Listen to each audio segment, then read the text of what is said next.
Hey, the show is live. You are listening to the Purple People podcast for some reason. We are back. We took a week hiatus because Adam is moving and Mr. Smith and I are slackers. And that's what happens when we get left unattended without Adam. Yeah, I've been a bit preoccupied with my move, but everything's all settled in now, and I'm still organizing everything, getting everything all set, but we can't go too long without talking about Minnesota Vikings football, so here we are. You gotta fortify your new pad, make it zombie proof. You got some work to do. We get it. That's right. It's a work in progress. Yeah. But here we are. It says it's episode number 254, but you could have wrote almost any number there, and I'd have read it and agreed to it. I believe that's accurate. 254. It's a lot of episodes. Mm-hmm.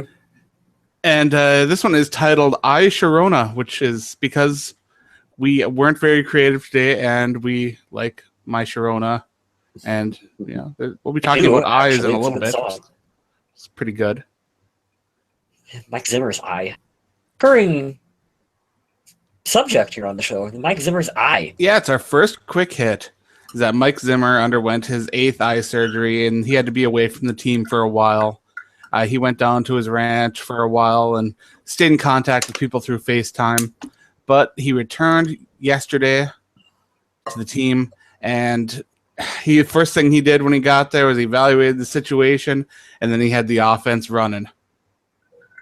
If you guys didn't watch it popped up on my phone today, his interview yesterday with the media. He was all jokes about it at first. He said, the only thing the doctors told me was I probably shouldn't do these media things anymore. Poking fun at all the guys there, which was great to see. He had a sense of humor about it. But the thing that I took away from it was he said, I should have taken this more seriously. He said it's kind of like a little glass bottle in the center of his eye. I think he said center. He can see up, down, left, and right, but it's still a work in progress. But as far as we know, this should be the last one if there's not any complications. Yeah, hopefully that is the case. And, of course, last year Mike Zimmer had to miss, I believe, one game against Jacksonville. Or was it? It was Dallas. Dallas, yes. It was Dallas. He missed a game against Dallas when Mike Prefer had to step in and take over the head coaching duties for the day. But hopefully that won't happen again. Zimmer is both enthusiastic and skeptical that this will be his final procedure on his eye. And he's also been told that there's a high likelihood that it'll happen in his other eye. So this could be something we're talking about for a long, long time. I think the next time he has to have it done, I think he's just going to tell him to scoop the eye out. I think he's over it. Just get it out. That'd be horrible if that happened. It's 2017. Where are the cybernetic eyes, Yeah, Bionic Man. Yep, half man, half robot. Take care of that. That's the way it should be done. I like it. The next quick hit was kind of a fun one. The Minnesota Vikings teamed up with US Bank Stadium for their Places to Play program, provided new grants for several things down in the St. Paul, Minneapolis area. One of them was a $50,000 grant to, I forgot the name of the organization now, but it's to renovate a gymnasium at a community center. What's that? You remembered it? Now, you said it was on the Viking Age. I'm not sure of the name either, but I think this is the same thing I saw. It was on the Viking social media. I stay pretty in tune with that because I check my Instagram and all that all the time. It was just Stefon Diggs by himself, and I think this is actually a surprise. He actually showed up as a surprise to present these. So that was pretty sweet. Yeah, it was him and I believe an official from US Bank Stadium. That's it. And afterwards, Stefon Diggs stuck around and played some football with the kids, which is pretty fun. I loved it. I love this kid. He's starting to put the pieces together to be like a real leader and impactful in the community and stuff. So he's doing it at a very young age too. So I shout out to Stefon Diggs for that. But I'm a big fan of these programs like Places to Play, the Playground Builds, the Masonic Children's Hospital, all these things that they're doing for the youth of the community, trying to make things better for the future of America pretty much, or even humanity if you want to go on a wider scale. But it's those kind of charities and those kind of benefits that really kind of make you understand what this team wants to do off the football field. And that wasn't the only one that they did. They actually went pretty big time with the next one. If you want to tackle that one, Mr. Smith. I love it. I'm glad you read my mind. I wanted to take this. It's close to home. The Vikings worked with a nonprofit organization called Warrior Rising to help veterans create new businesses or to maintain their business with today's economy, which is kind of hard. I just think that's so cool, man. You know, there's a lot of stuff that football teams look at in the youth because, you know, safety and nutrition and all that stuff is really good. But you have a wide range and variety of fans. So whether it be we talk about children, we do something involved with the pet community, with animals, or now it's involved with veterans. I just love how diverse the Vikings are when they reach out to their fans and their community and they support. And this hits home for me because I'm coming up in 10 years in the military here in August. So it hits home for me, and I think it's really cool. I don't know exactly who was there or what any other details, but thanks for letting me steal that book. Well, it was a really important cause for several of the people there. One of the biggest was Mike Prefer, who was a veteran himself, and it touched him in a really big way. Alex Boone was there. He got to mess around with the flamethrower and everything, which he had an absolute blast with from according to the video. They got to ride around with a tank in a simulated war field, which is pretty cool. And then they had an auction for a charity benefit with a bunch of cool Viking stuff. And it was really cool to see all that. And then also, Warrior Rising said that they have met with every NFL team and that they interact with them, but no team that they interact with is more passionate about helping, you know, the troops, the soldiers, all that kind of stuff than the Minnesota Vikings. I love it. And I love that Alex Boone was over there playing with the flamethrower. Like, we always have one Jared Allen on the team, even if he's not on the team anymore. I think he's kind of taken that role. Oh, yes, absolutely. Without a doubt. I really love all that the Vikings do within the community. You know, we always talk about how it doesn't get enough press, and I kind of feel like some of the people who were complaining about the amount of funding, you know, be it public, that went towards keeping them in the Twin Cities with a new stadium. You look at all the Vikings do for the area, and it's not just, oh, because we have to do this charity work. It's because the team wants to. It's because the ownership wants to do these things. The Wilf family is one of the most charitable families and owners in the NFL. So they are always out trying to improve whatever station they can for the community, religious organizations, the military, hospitals, whatever needs help. And now I'm really curious. I want to know if Mr. Smith has ever used a flamethrower before. I have not. You have not? I wish that I could say that I've done something cool like that. I've shot a lot of cool weapons, and obviously I work with the dogs, but shooting flames out of something, that's something on the bucket list. But dogs are probably faster than flames, I'm thinking. Yeah, they're faster. They're my livelihood, so I'm kind of partial to them. But that's still really cool. Like, hey, you guys want to shoot a flamethrower? The answer is always yes. Oh yeah, especially driving a tank and stuff like that too. Oh, you could tell by the video they were just having so much fun. But now I have to ask, what's the coolest thing you've ever shot? The 50 cal. So if you guys Google it, just Google a 50 caliber machine gun. Shot it on top of a Humvee in 2008, and when I tell you this thing will rip a car in half, it'll rip a car in half. If I shot either the car is sideways or if it's coming at you head on, it'll split it right in two. Very cool. Yeah. Up next on our quick hits, we have some signings from rookies. Apparently, it says here that all 11 of Minnesota's draft selections are signed to rookie deals. And from what I understand, there was a contract clause that was negotiated into the collective bargaining agreement, kind of exclusive to the Vikings, that was supposed to make things a little more difficult for the Vikings to sign all their players. So I wasn't expecting everybody to get their deals done right away, but here we are. Everybody's signed.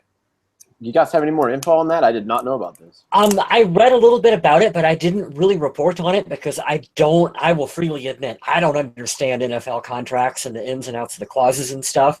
So I never really felt comfortable talking about it. There was something within the language that the Vikings originally had in the rookie contracts that it couldn't be worded the way they had it, and so they thought that was going to be a holdup. It's not been a problem because everyone is now officially signed. Absolutely. It's great to see that all worked out. I don't really know. So with all the rookies signed, OTAs going on, it's time to look forward to the season. Of course, we still have all the practices, preseason, all that kind of stuff to go. But as we keep saying on the show, It's baby stepping, one step at a time. And right now, as we're recording this, it's only 97 days until the home opener against the Saints. Pretty excited about it. That will go by. I'm sorry to jump in before we get started if we jump to the main topic. I actually had one to throw in because it kind of came in today, just for anybody that cares. But our backup quarterbacks got a lot of reps today because yesterday, I believe, because Sam Bradford had muscle soreness. So Mike Zimmer let him go through, I think, a series, and then he said, "Hey, man, just hang out." So it's really weird because you think about, I don't really hear about anything like that minute, especially when it comes to Sam Bradford. It's always been the big things. But did see Case Keenum and Taylor Heineke getting a lot of reps. You guys remember Teddy Bridgewater can participate, but he's not going to officially be able to until he's cleared by the doctors to practice and all that. So right, he'll be rehabbing on the sidelines. Right. So when I say Case Keenum and Taylor Heineke, and you guys are like, "Well, what about Teddy? I saw him on the internet." Well, that's because he's not officially cleared yet. But I guess he is there. Yeah, he's there. He's been running around throwing and rehabbing, like Adam said. But our two backups that are active right now that aren't injured or fully rehabbing, I should say, they got a lot of reps in, which is cool because Case Keenum's been a starter before. So I thought that was interesting, him getting to get a little bit more time at the ones today. There's even some video of Teddy working with the resistance bands on his knee, which is really interesting to see at this point. Mm-hmm. I mean, when we were talking earlier, maybe even a couple weeks ago, about the possibility of Teddy playing this season, I was like, no way. And the more we see, the more I'm thinking it's a possibility. As far away as I initially thought.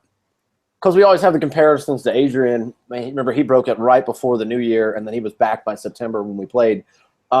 Teddy messed his knee up way before that in August, end of August, and then we're coming around. It's June, but even to do this within a 12-month period, that's still pretty fast compared to the average person because athletes are always in better shape, and their metabolism and everything else with their body, it heals a lot quicker because it's got a lot of higher maintenance to keep up. But even if he makes it to maybe, I think someone said by Halloween, we talked about on the show a couple weeks ago, one of the analysts or reporters said that they think he'll be ready to go by Halloween. I think that's very manageable if everything stays on course, and obviously he doesn't aggravate anything. Now, a little bit ago, I was talking about the Monday Night Football game coming up between the Vikings and the Saints, and there's a nifty little quick hit in there, too. Because are you ready for some football? Gather your rowdy friends around the TV. Hank Williams Jr. is returning to do the theme song for Monday Night Football. Yes! My inner redneck is so happy with this. I got to admit, I missed it. I really did. Not that the cool ESPN sounds and station identification stuff isn't awesome and everything, but I am ready for my rowdy friends to watch some football. That is for sure. And let's be honest. If they could have put almost anything on Monday Night Football for a little while, it would have been better than whatever they were doing on Thursday night for a while. I remember with the CeeLo Green shit. Oh, my God, that was horrible. Oh, that was atrocious. Really bad. But at least we won't have to worry about that because we do have the Are You Ready for Some Football coming back, and I'm excited about that. I'm pretty stoked about it, too. I'm glad you threw that in there. I'm super ready for football. I hate the summertime. It gets too hot, sit in the air conditioning. Yeah, let's skip ahead to fall now. Yeah, I'm just totally like, okay, I had like a week of hot weather. Can it just be football time now? Can we just Vikings preseason would be amazing to watch on television. For everyone that is listening in now that aren't my two awesome co-hosts, I told them before I'm PCS to El Paso in October, November. And I'm usually a summer guy. Like I'm usually all 3 to 4 months of summer, the beach, the water. This place has ruined me of the sun, and I hate it. So I'm right there with you. Whenever the sun wants to stop, or if they want to just turn the air conditioning on down here, I'll be fine with it. But I'm right there with you. If it could be September now, I wouldn't be mad. Yeah, I'd be fine with that. And let's head into our last quick hit. We had a countdown from NFL.com of the top 10 fastest players of 2016. This means, I believe they meant ball carriers, not just people running on the field, or a fan streaking or anything like that. Or what was that Vikings game where there was a squirrel running on the field? That was pretty fun, too. Yeah, at the University of Minnesota. That was pretty funny. None of them made the list, though. No squirrels. We had Xavier Rhodes at number 4 with that awesome pick 6 that went the entire length of the field. And then right next to that at number 3 was Stephon Diggs just streaking down the field. 22.4 and 22.5 miles an hour. Over or under? You think any of us have gone over 12 miles an hour? In a car? No, running. I'm going with the under, like way under. You might be the only one to have a chance on that, Mr. Smith. I mean, although I don't know, Mr. West could be a little sneaky there. Maybe he ran track or something. I've got a bad knee. I don't do much running. I really don't. I just can't believe that people run that fast, because that's pretty cruising in a car. It's a little cruise. Top speed of a moped. I mean, good grief. That's all. Yeah, crazy. They are cooking. I wish we'd have done a little bit of research on this and had the numbers for how fast Chad Greenway was going on his pick 6 return. Oh my gosh, yes. We'll have that next week. That would have been a lot of fun. But there's a lot of words here on this main topic, and I don't want to read them. Anybody want to tackle that? I'll take it if Kyle doesn't want it. Google something really quick. Go for it. So today's main topic for this show, Jonathan Jones of Sports Illustrated took a look back at the season, the offseason for us, and he gave us a B overall. Now, I'll tell you why I agree with this in a second, but his points are that he liked what they did on offense, as well as not picking up Adrian Peterson. Minnesota loaded up at running back after Peterson's departure. Nothing that Dalvin Cook what does it say here? Nothing that Dalvin Cook could have an immediate impact on the team, as well as new tackles. Riley Reif and Mike Zimmers. How satisfied are we now that free agency and the draft is over? I'm really glad that he put that in there, because I like to ramble on the show, and my biggest thing that I want to work on every week is shortening my sentences. So here's what we got to be. If we would have gotten some top, I wouldn't say top, because I think that these guys are quality offensive linemen. If we would have gotten A-plus tackles, I think we would have gotten an A. But as far as moving on from AP, he was too expensive, too questionable with the injury history. The value we got with Dalvin Cook and a very solid pickup in Latavius Murray. Overall, I think that's enough to value it a B. But the two things that I really liked, and I'll be done after this because I totally agree with Jonathan Jones. Pat Elflein, I got his name right. Yeah. Pat Elflein. Yeah. And some of the wide receivers that we picked up that might be our kick returners. I think we got a pretty good steal and value in those guys, especially in Cook, Elflein, and then whoever is going to be our kick returner. So overall, I'm not mad with a B grade. I think it could have been a little bit better, but given what we had with no first-round pick, I think we did fine. Well, let's go over to the other side of things, and Mike Sando over on ESPN did not like what Minnesota did very much. He gave Minnesota an offseason grade of C-, putting them ahead of only the Chicago Bears, Houston Texans, Baltimore Ravens, and New York Jets. Whatever. He's a loser. He questions the signings of both offensive linemen. And honestly, what were the Vikings supposed to do? Yeah, they probably overpaid for both of them. But you know what? If they saw what some of those other offensive linemen were going for, I think the Vikings might have done all right. Carolina way overpaid for Matt Khalil. So it's just like quarterbacks. You know, unless you're getting Peyton Manning, you're going to pay out the ass, and you're not going to get the value for him, but you need one. No, it was that kind of market. Those guys were going to make that money no matter where they signed. Mm-hmm. It was going to happen, so it might as well happen in Minnesota where they needed as much help as possible. But he does praise the pick of Dalvin Cook. He says that he could have an impact and that they're going to play good defense and not turn the ball over. He expects more of the conservative style of play despite an upgraded offensive line. And I think the Vikings are going to kind of surprise a little bit of people with a little bit of a different look offense, going away from the ground and pound. When you know that they're running it on the first 2 downs and passing it on the third. I'm excited to see a little bit more of a variety in the play call selection that way.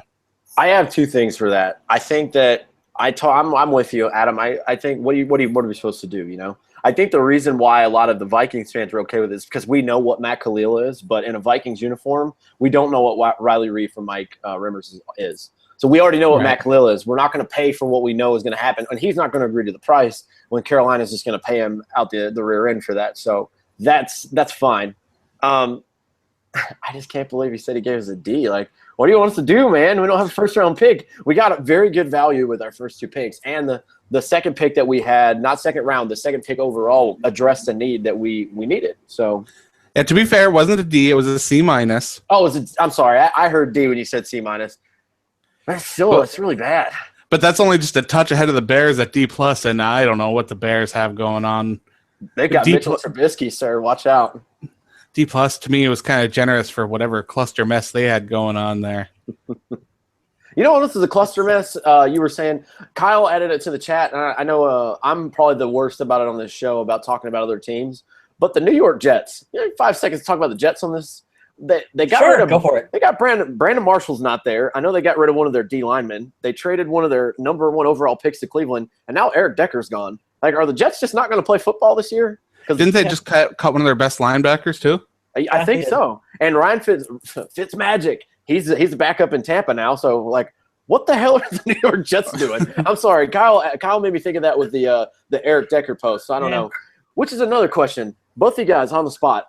I think we're pretty set at wide receiver. Would you guys want Eric Decker or Jeremy Maclin on our team? A lot of fans want Maclin in, and I understand the appeal of him. I really do. I mean, it's a name player at a prime position with some recognition who got cut by another team because he makes too much money and misses some games because of injury. And, yeah, those are the kind of players that in the past the Vikings may have gambled on. Mm-hmm. But they've invested too much. They've got Adam Thielen, and they got Stephon Diggs ready to go. And they've already established that they want to see what Treadwell's got as a first-rounder. And then the depth down from there, I don't know. I'm all for bringing in competition, but at this point you'd almost have to say, okay, how much is too much? I don't think we could afford him, but I don't think we need him. Signed who is Michael Floyd. Michael Floyd. I'd say that you could take a shot on someone like an Eric Decker would be fine. Plus, wasn't Eric Decker from Minnesota? Didn't he play college ball in Minnesota? So that'd be a fun connection to have him come back home as well too. But Michael Floyd did too. Yeah. Well, hey, there you go. We're honestly really set. We're really set at receiver right now. Barring injury, it's going to be a tough position for some of the younger guys to make this team on. Mm-hmm. For sure. I mean, Isaac Frichte, he's already impressing at OTAs, and he was on the main roster at the end of last season. Yeah. And he's very solid special teams contributor. I don't know, it would be a shame to see him go somewhere else because he's a decent player. But then what do you do with Jarius Wright? I think his days are numbered, and I don't want him to be because I love Jarius, but I think just at this point the youth is going to take over. And not to mention, we're talking about wide receivers here because Jeremy Maclin and Eric Decker are wide receivers. But think about our tight end group as well. Our whole receiving core as a unit, good God, man. We got there's so many ceilings for each player there. Rudy's already set. Thielen and Diggs are all going to be the primary targets. But like Bucky Hodges, how's he going to do? Because he's huge. David Morgan did some pretty cool stuff last year. Adam mentioned Isaac Fruity. So we got a pretty good little nucleus. I'm not saying we have a bunch of Pro Bowlers, but I think it's way better than what people give credit for. No, very capable receiving core, and both Diggs and Thielen 900 yards last year. I mean, there's guys who are going to be cut that are going to end up on other teams, like absolutely on their active roster or potentially, like a practice squad. Weeks like that'll happen.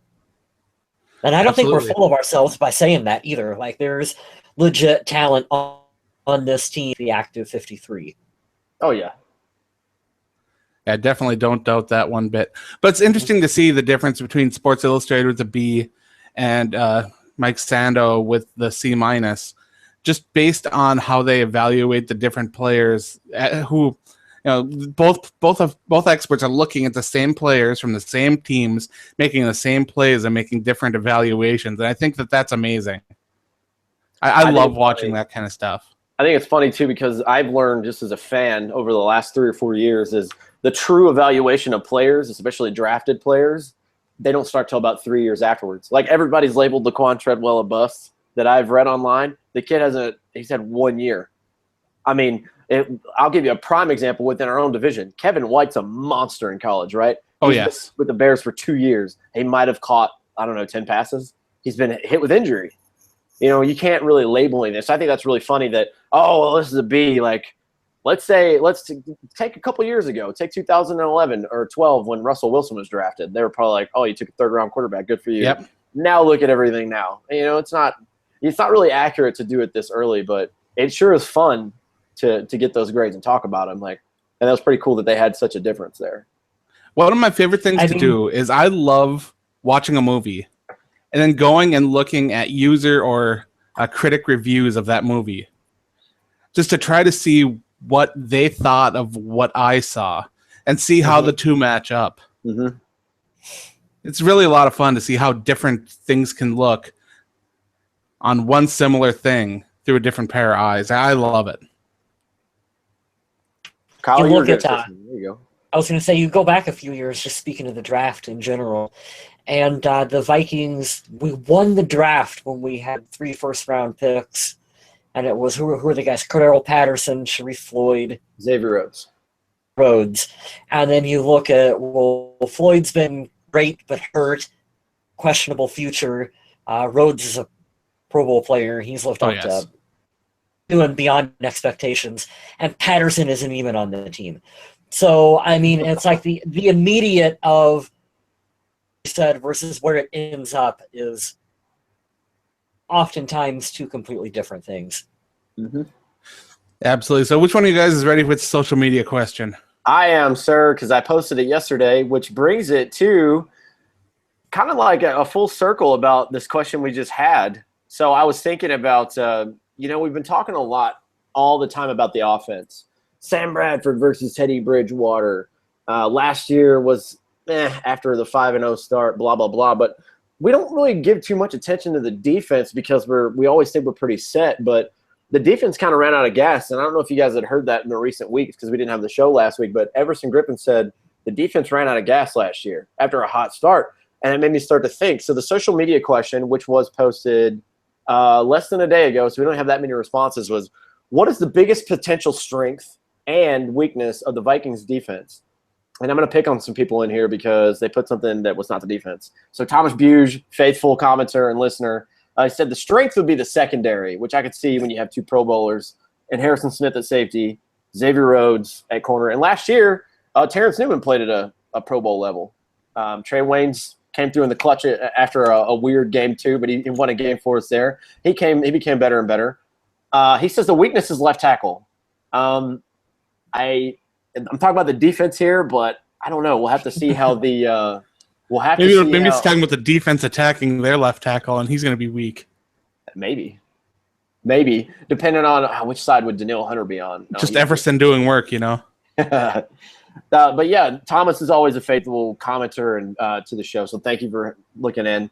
Second one here is Benny Myers. So the strengths of the coaching staffs, running backs look good, and the defensive line will be one of the best in the NFL. The weaknesses are that we don't know how the offensive line is going to play together, which is a solid point. Mm-hmm. Who will step up at outside linebacker after Greenway is gone, and who will play at a high level beside Harrison Smith? And he says, Skoll from Norway. So thank you, Benny Myers, all the way from Norway. Shout out to him. And John Dostal, last one. The strength is Zimmer, in parentheses, duh. Weakness. Yeah. Our offense that could potentially not stay on the field long enough to give our D a break. I hate that answer, but I hate it because he's right. Because we need those big plays to keep us alive. But all in all, I think the season was masked because of the record, because Bradford was efficient on third down. And you got to take into effect, like, you have to say if this happened to every other team, if their linemen go down, if their starting running back goes down. Because we had the worst rushing game in all of football, as I will always remind you from last season. So he makes a solid point, though. At the end of the day, when you're dealt the cards that you're given, the offense was it was okay last year. It was better than expected given all the injuries, but I'm hoping that it'll be like Adam said. I think this year will be a surprise when everybody has a season to study, play together, and to really just let the chains go and let's see what happens. I'll go and I'll answer this question here. I think the biggest potential strength of this defense is the pass rush. I am a big fan of Danielle Hunter, and I believe that the nonstop motor of Everson Griffin, the veteran smartness of Brian Robinson, and then you got, of course, the big goon in the middle. And you got Tom Johnson and whoever else is going to be there in that other spot. That pass rush sets up so many things. And what it does is it can help the secondary out, and there are some young players in the secondary that are going to need help. Mackenzie Alexander might be the nickel corner, so he's going to take some learning bumps here, and fans are going to be swearing his name a couple times at least. But he's going to be learning. He's going to be doing his thing. And, of course, Trey Waynes is still working into becoming into his own kind of player. It took Xavier Rhodes a couple of years to get to that point, so I have no rush with Waynes. But I don't think I Zimmer think that does the pass either. rush is going to benefit him in a big way. The weakness, of course, is, in my opinion, as I've been saying for a long time, is plugging up that run game right up the gut. Linval Joseph, of course, can eat things up, but when you've got Everson Griffin rushing the pass, taking that right path a lot of the time, you've got Eric Kendricks in a one-on-one situation with a running back a lot of the times, and that's not where you want to be.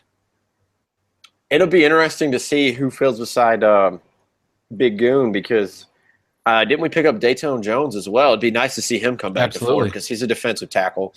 I think for me, I think it's just opposite of Harrison Smith. Anderson Dejo's a solid player, but I think that's about it. Probably the best catch of the year last year came in Minnesota when Detroit beat us in our own house, and it was annoying. And you see Golden Tate just do a flip over Anderson Dejo, and that kind of sums up how I feel about him. He's a great Hey, special he shrugged teams off player. Harrison Smith, and he made a lot of Vikings defenders look silly. It was bad, man. He's a very viable option. I think Anthony Harris did an okay job the year before when he was asked to fill in. We still don't know who Jaron Kearse is, but I think the biggest one there, because actually I have a funny story at the end of the show for this too, but I'm not too worried about our linebacking core. Yeah, we have 2 out of the 3 ready to go in Barr and Kendricks. Don't know who the third's going to be, but I think the safety issue, I think that's something we're going to have to look at sooner than later. I expected the Vikings to draft a safety this year, and they really didn't. They didn't. I think that they like how rangy Sendejo can be, how he can cover the field in a pretty fast amount of time, and how much he contributes to special teams and everything like that. But I really wanted the Vikings to look into just that ball-hawking center field safety to let Harrison Smith be able to do whatever he wants to do, and it just hasn't come. Kyle, what do you think, man? I think usually I'm really pretty in line with Adam, and again, I'm pretty in line with what Adam said. I think the strength of the defense in particular is the 2 defensive ends that are out there, Everson Griffin and Daniil Hunter. I think they're going to do things for this team. The weakness, in my opinion, comes down to that nickel corner position. I think the loss to Captain Mutterman is going to be felt by the Vikings because I don't quite know slots in that spot that he had. Probably Mackenzie Alexander, like you said, Adam. But Captain Mutterland was a darn good player for this team that not a lot of fans recognize. But I thought last season, when he was injured and when he missed a couple games for us, there was a really noticeable drop. Oh, yes, he was sorely missed on this team. So I hope that having whoever his replacement is, an entire offseason program to go through and train and become that guy for the Vikings, I hope that they can get that figured out. But I think that's going to be a spot that other quarterbacks are going to kind of key in on as a weakness for the defense, and that's who we're going to pick on. The nice thing is that we know that Mackenzie Alexander doesn't lack any confidence or drive to be the best that he can be at whatever he wants to do. Yeah, facts. So my fingers are crossed that he can do what he does, and I really enjoyed watching everything he was doing in college. Like I said, he took some bumps already, and he's going to take some more bumps. But you just got to stay patient, stay the course, let him develop. Even if there are some mistakes that lead to some touchdowns, it's going to happen. The offense is going to need to put up some more points this year. They will. But that's the way football works.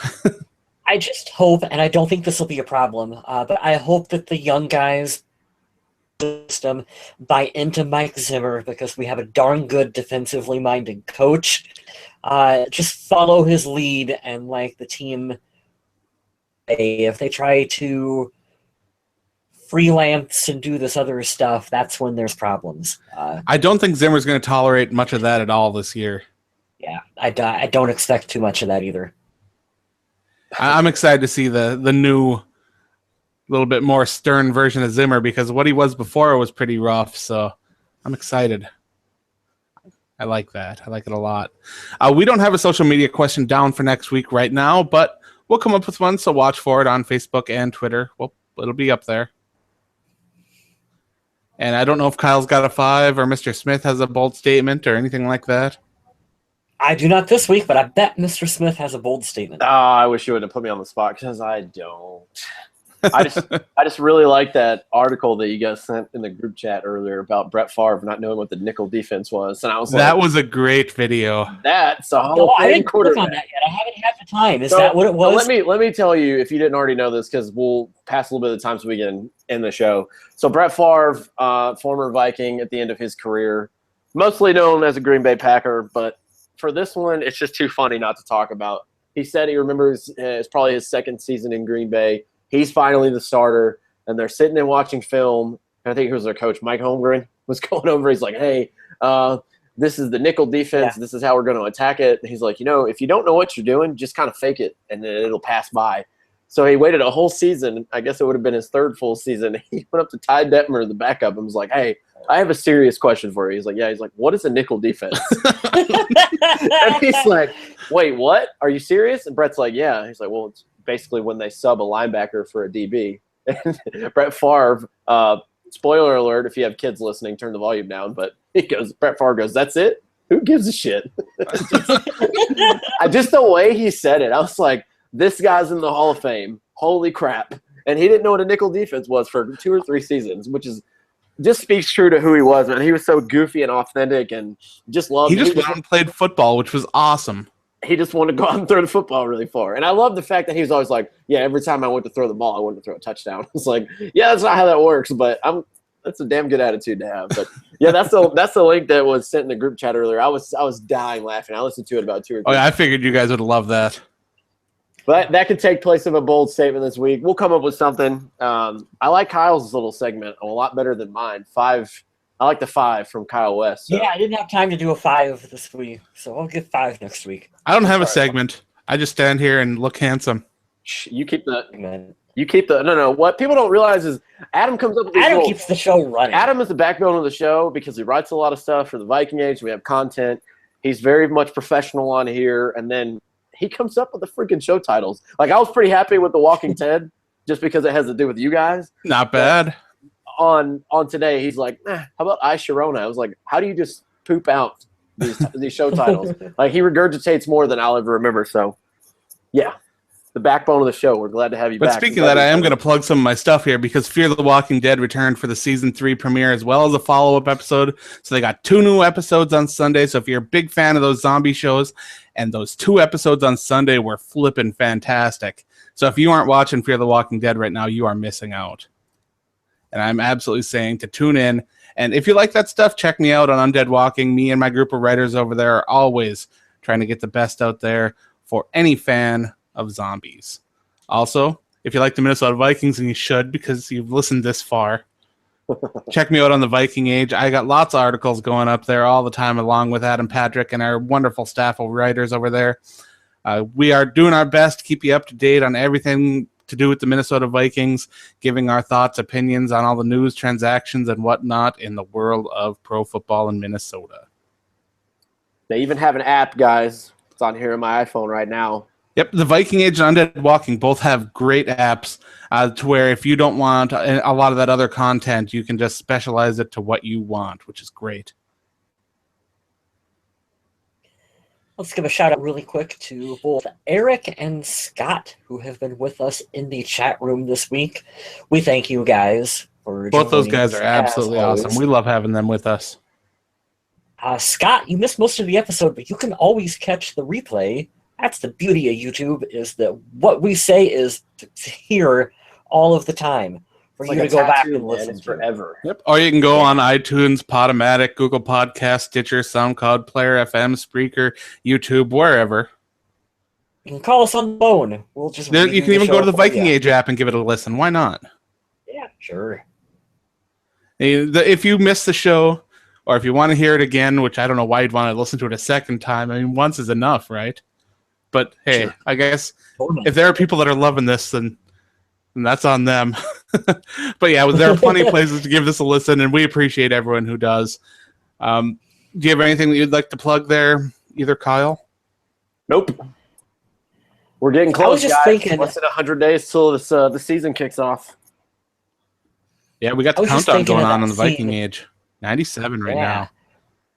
that scene in the Blues Brothers where they had the big like megaphone on top of the car. That's the way to listen to the show. Absolutely. Oh my gosh, Listen yeah. to it, and so does everyone else around you. So, See, I'd go with one of those 80s style boom boxes that you just put on your shoulder and walk around with. mm-hmm. You have I to think- record a cassette though. I think that's the best way. I have to shout it out because you hit up the Blues Brothers. So you guys will be proud of me. For you guys that don't know me, these two are the movie gurus. I'm very much, I would say, more of what the popular movies. I don't know a lot about the stuff that's not popular or kind of like underground and stuff like that. But I had a classic that I'd never seen that I watched yesterday. If you guys don't know, I'll give you a hint. Jeff Bridges. Did you guys see it? I saw you post that you watched The Big Lebowski? Lebowski, which is great. Yeah, The Big Lebowski. Oh my God. this is one of my favorite movies. I miss Fantastic. the 90s. I miss the 90s movies. That whole era, even the cameras that they shot in, because the kind of style and I wouldn't say the graininess. It's not like it's 100 years old, but just the style and the way they shot in that humor. It made me think of like Ace Ventura and what I grew up on. It was so good. You mean 35 millimeter film, the way film should be done, not all digital. Oh, That's a rant for another podcast right there. But yeah, I'm glad you noticed that but yeah, something to be said for actual film. I'm making we progress. need to guys. upgrade to the digital age, man. Hey, that's just like your opinion, man. So good. But on that note, I'd like to thank everyone for listening. Remember to check out my stuff over on the Viking Age and Undead Walking. Check out Kyle's stuff over on Attack of the Blog. And we've got Mr. Smith. Make sure to check him out anywhere you can see him, because he's a handsome man. And on that note, I'd like to thank everyone once again for listening, and stay classy, Minnesota.